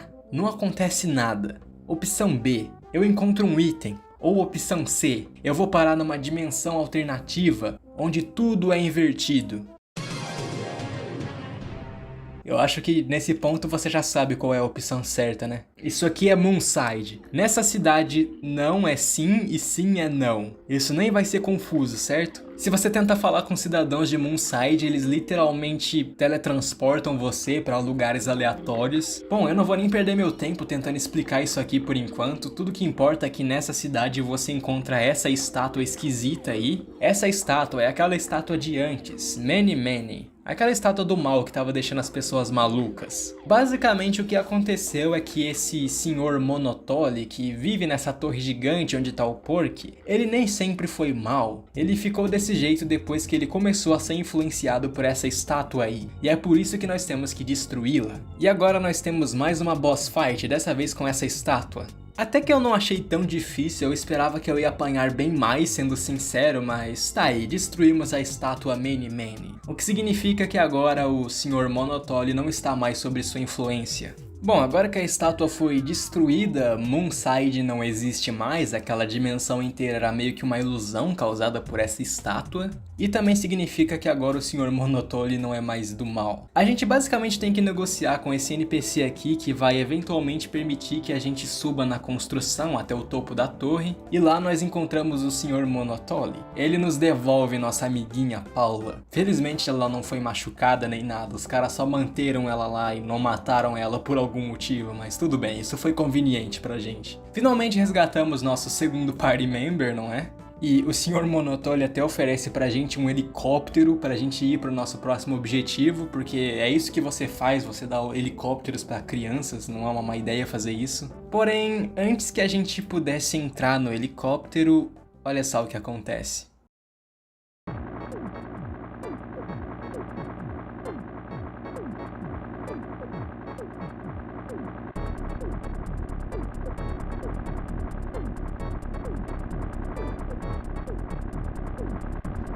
Ele, mais uma vez, acabou com o nosso dia, velho. Eu nem sei mais o que dizer. Também tem essa parte super tediosa do jogo, onde você tem que andar por esse labirinto aí, dando alguns itens especiais pra alguns NPCs pra chegar no final. Você basicamente tem que falar com esse cara, que depois vai te ensinar a se teletransportar, e você precisa disso pra voltar pra Winters, pois tem uma melodia lá. Esse aí é o quarto guardião. Esse boss aí, que é um cogumelo esquisito, serve como guardião pro santuário. Você basicamente mata ele e pega mais uma melodia.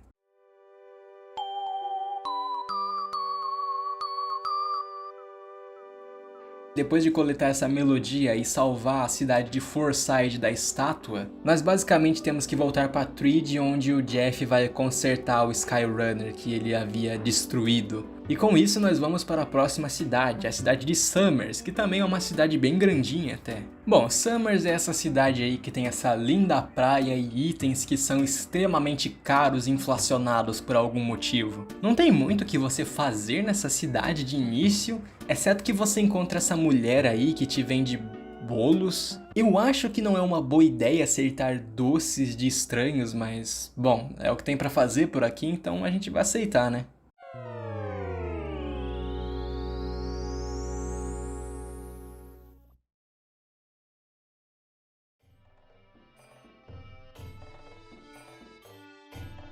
Bom, esse cara aí é Paul. Sim, o nome do cara é Paul. Eu não vou dizer a tradução disso, se você quiser olha no Google Tradutor. Eu não vou dizer isso. Cocô. Paul é esse cara aí que vive nessa terra mágica chamada Dalan. Ele é basicamente a autoridade aí no lugar e ele tá treinando pra ficar mais forte. Você basicamente começa a controlar ele e o seu objetivo é subir nesse lugar aqui onde você vai receber o seu último treinamento. E, cara, eu não tenho nem o que dizer sobre esse treinamento, eu vou só colocar na tela pra você ver do que se trata, mano.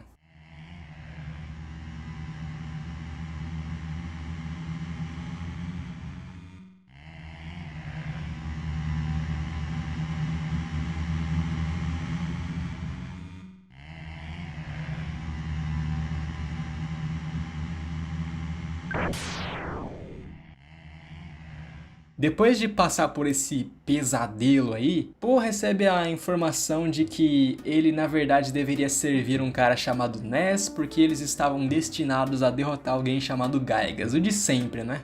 E com isso ele literalmente se teletransporta até Summers e se junta até Ness e seus amigos, se tornando o quarto e o último party member permanente. Bom, se você tá se perguntando, a gimmick do Paul é que ele não pode usar itens. Ele só pode usar alguns poucos itens que são extremamente difíceis de se conseguir. Apesar de não poder equipar itens, ele é bem forte, ele pode usar PSI e seus ataques básicos também são muito fortes. Bom, a propósito, agora que a gente tem o Paul no time e a gente pode se teletransportar, a gente pode voltar para Fourside, porque na verdade existe uma melodia em Fourside. Você basicamente tem que atravessar os esgotos das cidades que estão infestados com inimigos para chegar no final e enfrentar esse guardião aí, que provavelmente é um dos mais assustadores do jogo. Esse aí é o Plague Rat of Doom. Ele tem esse nome de boss de Dark Souls, mas ele não é tão difícil assim, você consegue ganhar dele, tá? Derrotando esse guardião, nós conseguimos mais uma melodia.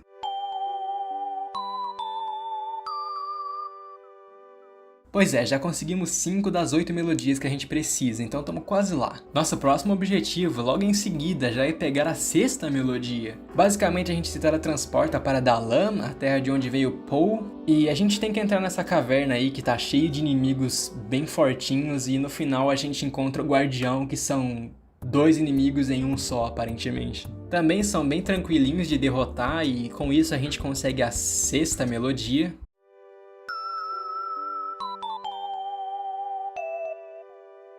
Agora faltam só 2, a gente tá quase lá. Enfim, agora que nós já temos as 6 melodias, a gente precisa voltar pra Summers. A gente tem que falar com um NPC que vai levar a gente até um lugar chamado Scaraba. Scaraba é um deserto gigante que tem uma mecânica muito chata, que é a mecânica de insolação. Basicamente, seus personagens começam a tomar dano porque tá calor demais e... ai, como eu odeio essa mecânica, cara. No meio do caminho, a gente é até atacado por um Kraken gigante. Ele é um boss, assim, que... mano, eu acho que era pra esse boss ser difícil, só que eu tenho o Jeff no time e eu acho que você já sabe o que aconteceu. O Kraken não conseguiu fazer nada, eu acho que eu matei ele em, tipo, um turno por causa do Jeff. Chegando a Scaraba, a gente tem que explorar essa pirâmide aí, que tá cheio de inimigos dentro também. Isso é natural, já é algo que eu tô esperando desse jogo. Todo lugar que eu entro tem 50 inimigos diferentes querendo me comer, mas eu acho que eu já me acostumei com isso. A gente basicamente pega um item dentro desse templo e no final, quando a gente tá saindo do templo, o mestre de Paul aparece e fala pra ele que o treinamento dele ainda não acabou de verdade, que ainda tinha mais uma coisa que ele tinha que aprender, e com isso ele literalmente tira o Paul da nossa party e a gente é obrigado a continuar sem ele. Ai, por que, jogo, por quê?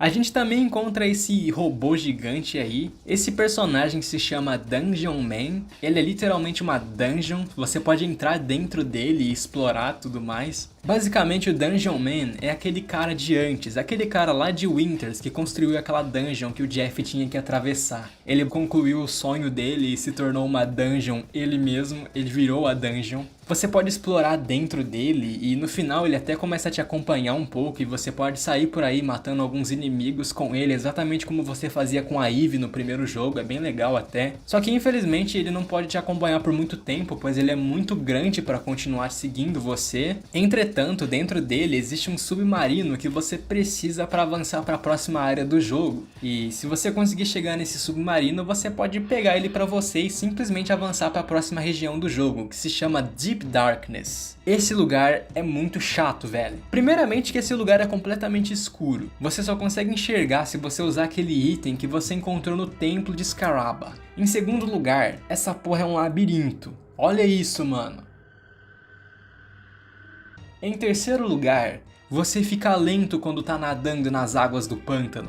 Mas os inimigos não. E em quarto lugar, você toma dano se você tentar nadar pelo pântano. Deep Darkness seria esse pântano esquisito, cheio de inimigos, e você encontra alguns personagens aqui. Você encontra o helicóptero que o Porky roubou, o que significa que ele caiu aqui. Eu não sei se ele tá vivo ou não, eu simplesmente achei o helicóptero dele. E você também encontra a reencarnação do Master Belch. Mano, esse personagem não cansa de aparecer, velho. Só morre de uma vez, Master Belch. Bom, a batalha com ele não é tão difícil, eu literalmente matei ele em um turno. Você só precisa dar dano nele e eventualmente o Paul vai aparecer e usar o ataque novo que ele aprendeu no treinamento dele. PSI Starstorm. Pra quem não tá ligado, Starstorm é o ultimate do Ness e do Lucas no Super Smash Bros. Então é esse ataque aí que ele usa contra a reencarnação do Master Belch. E com isso, o Master Belch é morto mais uma vez e nós podemos continuar. A gente chega nessa caverna aqui, onde tem esses carinhas que, se você der um livro pra eles, eles conseguem abrir um buraco no chão que você entra e vai parar em uma outra caverna. Mas antes de conseguir esse livro, a gente tem que voltar pra Winters, porque se você não notou aqueles monumentos que estavam perto do laboratório do Dr. Endlenuts, a gente tem que descer ali, tá? Basicamente, algumas pessoas desapareceram, incluindo o Apple Kid. A gente usa um item que o Apple Kid fez pra gente, que é um apagador de borrachas, porque tinha uma estátua de borracha gigante bloqueando o caminho.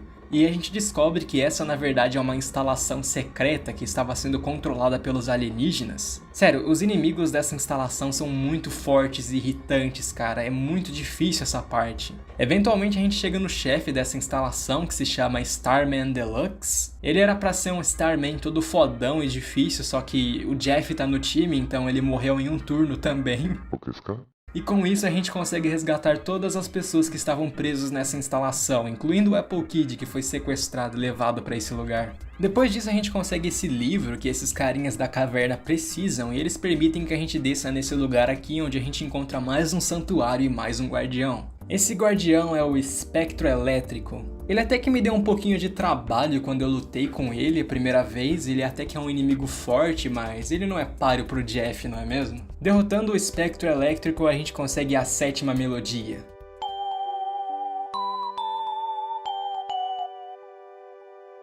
Agora só falta uma, né? Bem perto do santuário dele a gente encontra um buraco, que se você resolver entrar nesse buraco, você vai parar nesse lugar chamado Lost Underworld.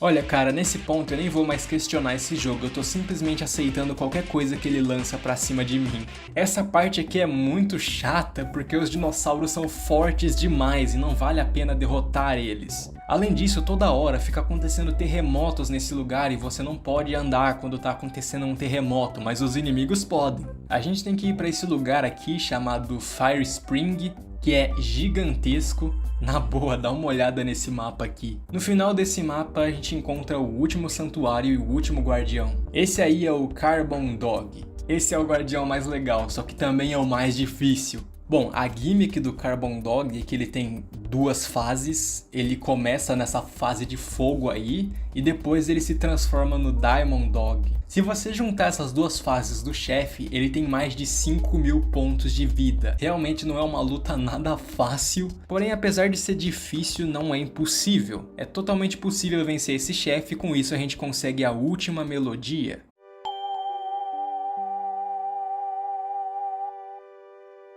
Ai, finalmente, a gente conseguiu as 8 melodias. Bora ouvir esse banger então.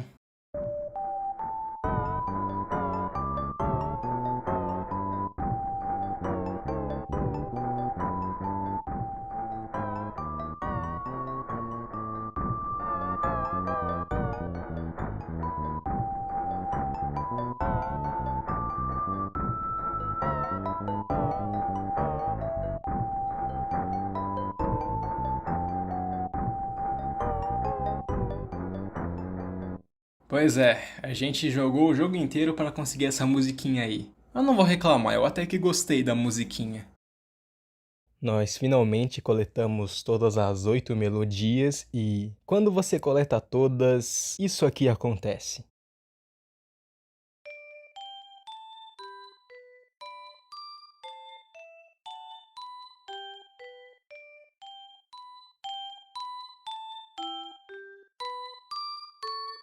Você é teletransportado para essa terra mágica conhecida como Magicant. Bom, apesar do nome, ela não tem relação nenhuma com Magicant do primeiro jogo, é simplesmente o mesmo nome mesmo. Magicant do Earthbound é basicamente uma terra mágica que foi criada a partir da consciência do NES e tudo que ele já viu pode ser encontrado aqui. Você pode até encontrar o Master Belch aqui, velho. Essa é uma das partes mais marcantes do jogo, tem vários diálogos criativos aqui e você pode literalmente ver todas as memórias do protagonista. Realmente o Itoi tinha uma criatividade muito grande e eu acho que essa parte do jogo só reflete isso. Um dos diálogos mais legais que tem é aqui, onde você pode encontrar uma versão mais jovem do NES e você conversa com ele e ele te pergunta se você quer brincar com ele e de repente ele fica triste porque você não pode, você tá ocupado salvando o mundo. Tem bastante coisa pra olhar e fazer por aqui, mas o nosso foco é avançar até o chefe dessa região. Depois de fazer uma longa caminhada e enfrentar vários inimigos, nós finalmente chegamos no chefe de Magicant, que é extremamente parecido com aquela estátua que nós enfrentamos em Moonside. O nome desse inimigo é Pesadelo do NES. Olha só, eu acho que o nome é bem autoexplicativo, né? O pesadelo não exatamente é uma estátua, essa foi uma forma que o NES deu a ele, provavelmente por causa do que ele viu em Moonside, e essa é uma batalha até que bem difícil. A estátua por si só já é forte, porém essa luta tem dois grandes problemas. Primeiro que você tem que lutar com o pesadelo completamente sozinho. Sério, você não tem nenhum party member aqui com você, é simplesmente Ness e Deus. E o segundo problema é que essa estátua possui um ataque que pode literalmente te matar instantaneamente. E quando eu falo instantaneamente, eu não tô falando que dá 500 de dano, mas ainda te dá a opção de te curar. Não, não. É um ataque que simplesmente te deleta da existência mesmo. Eu queria que, tecnicamente falando, esse jogo fosse tão bom quanto ele é esteticamente, viu? Mas assim como tudo nesse jogo, é difícil, mas não é impossível. A gente consegue derrotar a estátua eventualmente. Depois de derrotar o pesadelo, nós conseguimos sair de Magic End e voltamos para o mundo real. Eu não sei se eu mencionei, mas depois de derrotar a estátua, o Ness fica muito forte, você ganha vários níveis e habilidades e você fica praticamente invencível. Nós também recebemos uma mensagem em Magic End que dizia pra gente voltar para o Vale Saturno, que é onde moram os senhores Saturno. Eu ainda não aprendi a falar o plural dessa coisa. A gente vai pra lá e a gente descobre que o Apple Kid e o Dr. Endonuts construíram uma máquina que vai levar a gente até o Gaigas, o que significa que nós estamos quase chegando no final do jogo. Ele diz pra gente que ele precisa de um pedaço de meteoro pra terminar a máquina, então nós temos que voltar lá pra Onett pra conseguir uma amostra do meteoro. Dessa vez a cidade está completamente vazia e ela está cheia de inimigos e monstros que te atacam, velho. Porém isso não é um problema tão grande, pois nessa parte do jogo o Ness está muito forte. A gente basicamente coleta uma amostra do meteoro e depois a gente volta pro Vale Saturno. Basicamente, agora que nós temos todos os materiais que a gente precisa, o Dr. Endonuts termina de construir essa máquina aí, que permite que a gente viaje no tempo para lutar com o Gaigas. A propósito,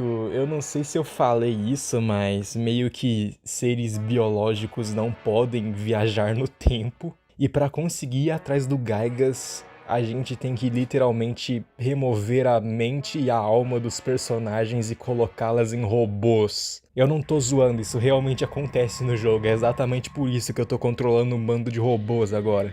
A gente vai parar nesse lugar aí com vários inimigos e uma música super assustadora enquanto a gente anda por aí procurando pelo Gaigas. Eventualmente a gente acha esse lugar aqui que parece ser uma caverna e é exatamente aqui que o Gaigas está se escondendo. Eu imagino que agora você já saiba mais ou menos o que acontece, pois literalmente todo vídeo que é tipo momentos mais assustadores dos jogos da Nintendo sempre tem o Gaigas, então é bem possível que você já saiba o que vai acontecer, mas eu vou explicar mesmo assim. A gente vai parar nesse lugar esquisito aqui, essa caverna que, eu sei lá, eu não vou nem tentar descrever o que é isso que tá no chão, tire suas próprias conclusões. A gente anda até esse lugar onde a gente encontra essa coisa aí que tem o rosto do Ness por algum motivo. Bom, essa coisa aí na verdade é o Gaigas. Pois é, né, eu acho que você não esperava que ele seria assim. Mas olha só quem tá aqui também, ele mesmo, Porky-Mint. Pois é, amiguinhos, o Porky se aliou ao Gaigas e agora a gente vai ter que lutar com os dois. Essa música que toca na batalha com o Poké e o Gaigas é muito boa por algum motivo, eu sugiro muito que você pesquise depois. Essa batalha é uma daquelas lutas com gimmick, porque você simplesmente não pode atacar o Gaigas, o seu objetivo aqui é ficar focando no Poké apenas. Se você conseguir causar dano bastante no Poké, ele eventualmente revela que aquela não é a verdadeira forma do Gaigas, que ele estava sendo contido dentro de uma máquina, e que agora que ele viu que ele vai perder a luta, ele decide desligar essa máquina. E com isso, é revelada a verdadeira forma de Gaigas. Eu não sei exatamente como que isso passou num jogo da Nintendo, mas dá uma olhadinha aí na luta com o Gaigas, velho.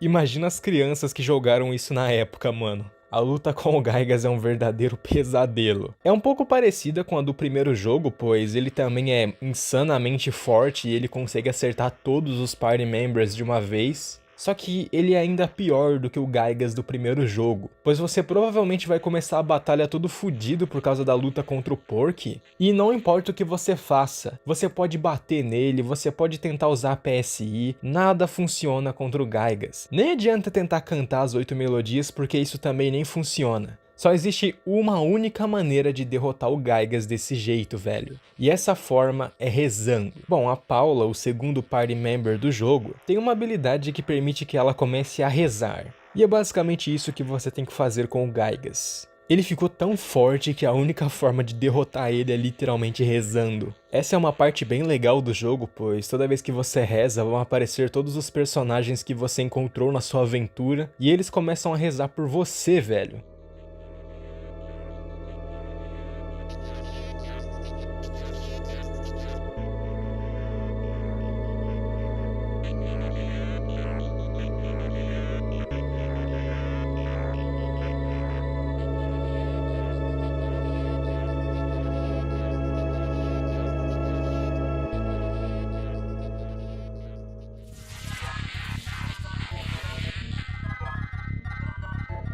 É realmente um momento muito foda do jogo que faz você se sentir recompensado por ter ajudado essas pessoas, cara. Até o Frank tá rezando por você, mano. O Frank. Basicamente, a cada vez que você reza, o Gaigas fica mais puto e mais forte e, eventualmente, você não tem mais pra quem rezar, velho. Todos os NPCs acabaram e o Gaigas ainda não morreu. Nessa hora parece que tá tudo perdido, que não tem mais o que você fazer, só que, assim como no primeiro jogo, no meio do jogo, em partes completamente aleatórias, o jogo vai perguntar qual o seu nome. Exatamente, qual o seu nome, o nome de quem tá jogando. E quando você acha que vai perder pro Gaigas e você tenta rezar mais uma vez, literalmente aparece na tela que você está rezando pelos personagens, o jogador. E quando você reza pelos personagens, você dá humildes 20.000 pontos de dano no Gaigas. E mesmo sendo muito, muito, muito forte, é óbvio que ele não consegue tancar todo esse dano, né?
E com isso, o Gaigas foi derrotado e o Porky acabou fugindo no meio da luta. Bom, a primeira vez que eu vi essa cutscene eu tomei um susto porque eu pensei que os protagonistas iam morrer ali, porém, infelizmente não é isso que acontece, né? A alma e a consciência deles acaba voltando pro presente e eles conseguem voltar pros seus corpos no final. Essa não ia ser a última vez que a gente ia ver o Porky, mas eu acho que isso é assunto pra outro vídeo, viu? Com tudo isso estando feito, nós finalmente vencemos essa guerra, não é mesmo? Foi uma longa jornada. E sim, o jogo acaba aqui, porém eu ainda tenho muitas coisas para dizer e eu ainda tenho muita lore para explicar, viu? Bom, vamos começar pelo que provavelmente está mais chamando sua atenção. O que caralhos aconteceu com o Gaigas? Como é que ele foi disso aqui para isso aqui?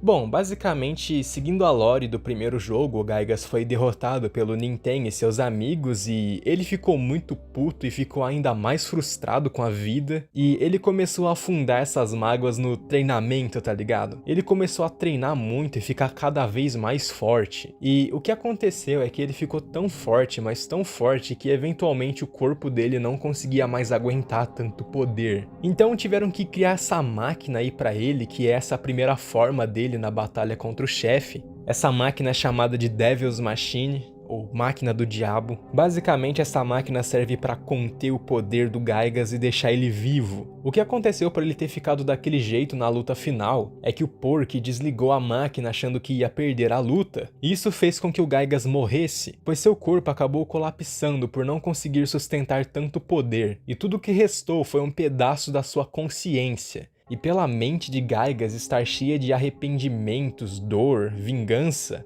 ele acabou se tornando essa coisa aí. Então o que você enfrenta não é necessariamente o Gaigas, pois ele está morto, mas sim o que havia restado da sua consciência. E como ele era alguém muito mau e muito frustrado, você tá tecnicamente lutando contra a materialização do mal, cara. É realmente um conceito muito foda. Um fato interessante sobre o Gaigas é que como ele está morto na luta e como isso que você enfrenta é apenas um pedaço da consciência dele que está totalmente tomada por sentimentos ruins, ele meio que não consegue entender o que está acontecendo. Ele não sabe o que ele está fazendo, não sabe onde ele está, não sabe por que ele está fazendo isso. Ele não tem noção de absolutamente nada que está acontecendo, ele está simplesmente existindo. A única razão do porquê ele ataca seus personagens é porque a natureza dele é perigosa. O Poké, que estava servindo ele, até chega a comentar que o Gaigas se tornou um idiota todo poderoso, pois ele se tornou o ser mais poderoso do universo, mas no processo ele acabou perdendo a capacidade de pensar. E esse é um paradoxo muito interessante, porque ao mesmo tempo que o Gaigas tecnicamente é a encarnação de toda a maldade, você não pode considerar ele tão mal assim. Não porque ele teve os motivos dele, como foi explicado no primeiro jogo, mas sim porque ele nem sabe o que ele tá fazendo. Ele não ataca os seus personagens por maldade ou algo assim, é simplesmente a presença dele que é perigosa. É incrível como o Poké, que é simplesmente um garoto aleatório que serve ele, consegue ser muito mais mal do que a própria encarnação do mal, velho. Esse jogo não cansa de surpreender. Eu devo admitir que eu fiquei com um pouco de pena do Gaigas nessa luta, pois é foda você ver o que aconteceu com ele, não precisava ter acabado assim. Porém, você sabe, né, as coisas têm que ser feitas, alguém tem que salvar o dia, né? E ainda tem mais algumas coisas pra falar sobre ele. Por exemplo, provavelmente quando você lutou pela primeira vez, você deve ter pensado que ele é um rosto, mas o Gaigas não é um rosto. Na verdade, ele ainda é o mesmo vilão do primeiro jogo. Se você pegar a imagem do Gaigas e virar de ponta cabeça, ele literalmente se torna o vilão do primeiro jogo de novo. Ele apenas se tornou muito abstrato e muito distorcido, mas ainda assim é o Gaigas. E tem um fato curioso sobre ele também, que é o seguinte: o Gaigas é baseado num trauma do Itoi, velho. Isso mesmo, um trauma de infância do Itoi, o dev do jogo. Basicamente, o que o Itoi usou de inspiração para fazer o Gaigas nesse jogo foi um acontecimento da infância dele, onde, se eu não me engano, ele tinha ido num cinema assistir um filme, só que ele acabou entrando na sessão errada e acabou assistindo um pedaço de um filme de terror, velho. Ele acabou vendo uma cena muito brutal e isso traumatizou o Itoi, e ele usou isso como inspiração para fazer o design do Gaigas. É exatamente por isso que ele se parece tanto com um rosto. E como eu já disse antes, eu pessoalmente não considero o Gaigas tão mal assim. Quer dizer, quando ele tava vivo ele era muito mal, ele tava invadindo a Terra e fazendo todo tipo de maldade. Mas depois que ele morre e a Devil's Machine é desligada, ele meio que deixa de ser mal, velho. E eu acho que é isso que eu gosto muito na série Mother, cara. A série Mother não é uma história sobre heróis e vilões. É uma história sobre vítimas. Você consegue entender e até justificar as ações de todos os personagens nesse jogo, tanto no primeiro quanto no segundo. Você pega, por exemplo, o George, que fez a cagada de abandonar o Gaigas no primeiro jogo e não resgatar a mulher dele, mas ao mesmo tempo que isso parece ser algo muito errado, ele ainda assim foi responsável por construir uma das coisas que ajudou você a salvar o mundo no primeiro jogo. E levando em consideração as circunstâncias, ele ter fugido e deixado tudo pra trás é algo completamente compreensível. O próprio Gaigas, que é o grande vilão do jogo, você ainda consegue entender porque ele faz as coisas que ele faz. Ele faz tudo isso porque ele está frustrado, porque ele está traumatizado, ele se sente abandonado e ele acaba descontando tudo isso na humanidade, que é o único inimigo que ele tem. O próprio Poké, que tem a maldade mais indiscutível dessa série, ainda assim você consegue entender um pouco do porquê ele é assim. Ele é sem dúvida um dos personagens mais malvados da série Mother, Porém, todas as vezes que as coisas dão errado pra ele lembra você que um dia ele já foi uma criança normal que acabou entrando em contato com a materialização do mal e tudo que há de ruim. Quase todas as coisas que acontecem nesse jogo são justificáveis ou compreensíveis. É realmente bizarro pensar que um jogo cheio de piadinhas e momentos engraçados possui uma história tão profunda e uma mensagem tão boa por trás. Durante todo o jogo, você é levado a acreditar que as pessoas que você tá ajudando são inúteis. Afinal, você fica o jogo inteiro ajudando um bando de adultos e pessoas que não fazem absolutamente nada pra te ajudar com sua missão. Porém, no final do jogo, você só consegue derrotar o seu pior pesadelo por causa da ajuda e da oração deles. Eu olho pra todos os vilões desse jogo e não consigo culpar ninguém, velho. Isso é realmente algo muito difícil de fazer. E é impressionante como o Itoi conseguiu fazer tudo isso em um console tão antigo como o Super Nintendo. É claro que o jogo não é perfeito, ele tem vários problemas técnicos, alguns que até foram carregados do primeiro jogo, como por exemplo todas as vezes onde eu tentei falar com um objeto ou checar uma pessoa. Porém a história e a estética do jogo são tão agradáveis que você consegue meio que ignorar tudo isso, velho. É sem dúvidas um dos meus RPGs favoritos de longe. Apesar de todos os problemas técnicos e escolhas de design duvidosas que esse jogo tem, a gente não pode esquecer da importância gigantesca que esse jogo teve na indústria. O criador de South Park já falou várias vezes que a série Mother serviu como inspiração para ele fazer o humor da série dele. A série Mother também inspirou vários outros jogos de RPG que a gente tem hoje em dia. Sabe quem que a série Mother inspirou também? Um tal de Toby Fox, não sei se você conhece esse cara. Ele criou uns joguinhos aí que talvez você conheça, um tal de Undertale e Deltarune, não sei se você conhece esses jogos. Aliás, eu não falei isso ainda, mas canonicamente o Ness é o Sans do Undertale, isso é tipo confirmado, se alguém falar que tá errado vai levar ban dos comentários. A série Mother foi extremamente importante e realmente teve um impacto gigante em várias indústrias. Pra você ter noção, dizem até que o Gygas inspirou o visual do Mewtwo do Pokémon, velho. E realmente, colocando os dois lado a lado, você consegue perceber as semelhanças. Você até pensaria que um jogo que foi tão importante e tem tantas qualidades seria um grande sucesso, mas... E se eu te contasse que na época, Mother 2 ou Earthbound foi um grande fracasso? Earthbound não vendeu nem metade do que os caras acharam que venderia na época, velho. Devido ao péssimo marketing que fizeram com o jogo. E o fato de que as pessoas também não estavam muito interessadas em RPG na época, fez com que Earthbound fosse um grande fracasso de vendas. Porém, com a chegada da internet, o jogo conseguiu uma comunidade de fãs muito fiel e amigável, cara. Depois do Mother 2, nós tivemos o Mother 3. Eu até pensei em falar desse jogo aqui no vídeo, mas eu resolvi não falar porque, primeiro que esse vídeo ficaria com 3 horas, e segundo que Mother 3 é um jogo muito bom, mas por motivos completamente diferentes. Mother 3 é um jogo bem mais complexo que merecia um vídeo só pra ele. E infelizmente o Itoi já confirmou que nós não vamos ter um Mother 4, porém eu acho que você não precisa perder as esperanças ainda. Existe um projeto da comunidade que é basicamente um grande remake do primeiro jogo que está sendo feito por fãs. Se chama Mother Encore. É basicamente o Mother 1, porém com novas mecânicas, gráficos infinitamente melhores e com uma gameplay bem mais intuitiva.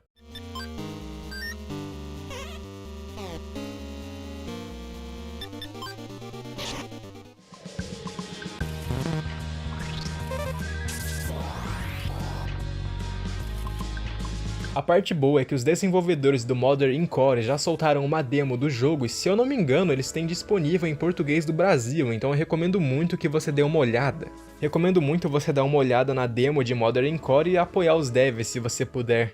A história da série Mother passa uma mensagem muito boa. O Itoi sempre teve essa ideia de fazer a série Mother, ele sempre quis fazer esse jogo apesar das limitações tecnológicas que ele tinha na época. E quando ele tentou iniciar o projeto, meio que ninguém acreditou nele. Não queriam nem dar uma equipe de desenvolvimento pra ele no começo, quando ele tentou anunciar o Mother 1. E o Earthbound, quando ele lançou, foi um grande fracasso nos Estados Unidos. Porém, apesar de tudo isso que aconteceu, ele ainda assim conseguiu conquistar uma comunidade de fãs muito fiéis e criar um dos RPGs mais importantes e respeitados. Isso só mostra que mesmo que você tenha objetivos super ambiciosos ou ideias malucas, você não deve desistir, mesmo que a sua história comece com uma lâmpada.